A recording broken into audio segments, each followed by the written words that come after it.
What's up, YouTubers? This is your boy Big Major Fan 12 coming to you with another video game review. And in this review, I'm going to talk about TaleSpin, which was released on the TurboGrafx-16 by NEC and Interactive Designs. And pretty much, of course, this game is based off of the Disney cartoon show TaleSpin with Baloo and Kit, Cloud Kicker and stuff like that. Now, the plot of the game is that Louis told Baloo about a stone artifact that points to a treasure in the clouds and stuff, but the artifact was broken up into four pieces, and now Baloo is on a mission to gather these broken artifact pieces and put them back together to get this particular treasure and stuff. Now, the TurboGrafx-16 version of TaleSpin did come out around the same time as the uh, Genesis and Game Gear version of TaleSpin, but there are some differences when you compare the TurboGrafx-16 version to the Game Gear and Genesis version. Mainly the plot, the stage design, and the weapons and stuff like that. Plus, one thing about this, the TurboGrafx-16 version is a one-player game. You know what I'm saying? Where you play as Blue will do the majority of the game, with the exception of the sixth stage where you play as Kit on this little airboard. You know what I'm saying? Where you have to avoid the air pirates. You know. Now, the TurboGrafx-16 version of TaleSpin has 7 stages on it, where the first 4 you pretty much collect the broken artifact pieces, and pretty much the other 3 stages are there too. You know what I'm saying? They are more linear. Well, the first 4 stages are you can go in any order and stuff like that.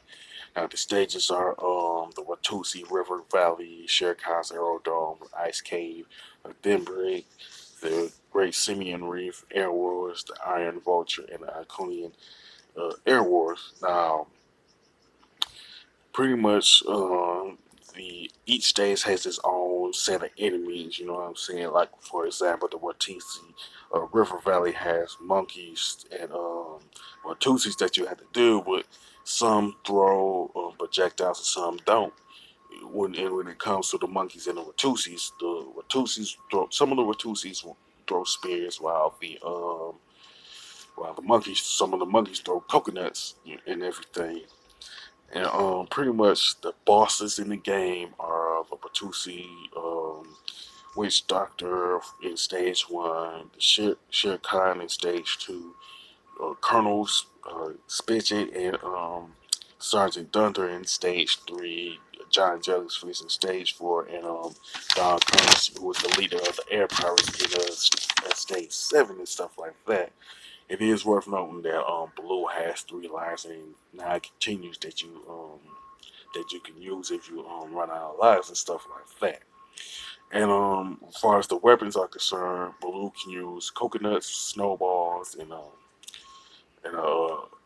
air from a hose. You know what I'm saying? But the weapon you use is really dependent on the level that you're on.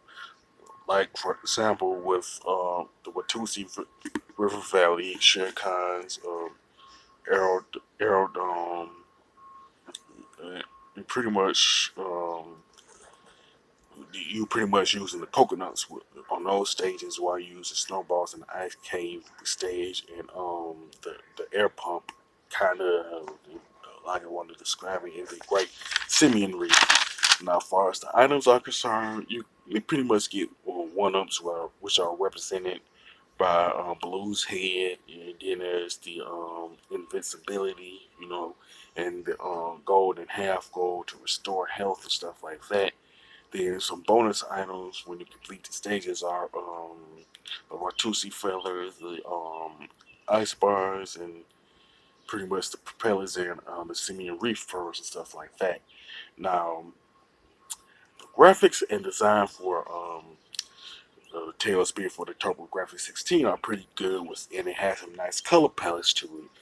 And the controls and gameplay are pretty good. They're simple and straightforward. You know what I'm saying? You can, as far as Baloo throwing like the coconuts and stuff, you can throw them up or in a diagonal kind of way, you know what I'm saying? But I do like the you can shoot the coconuts in any direction and stuff.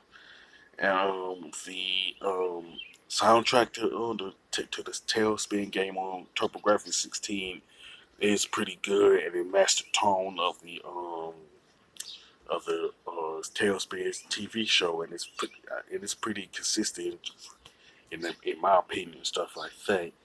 And the only complaint that I can think of with TaleSpin on the TurboGrafx-16 would be like the difficulty, but it's not that big of a deal. It's not like insanely hard to the point that it's unplayable, but it is tough. You know what I'm saying?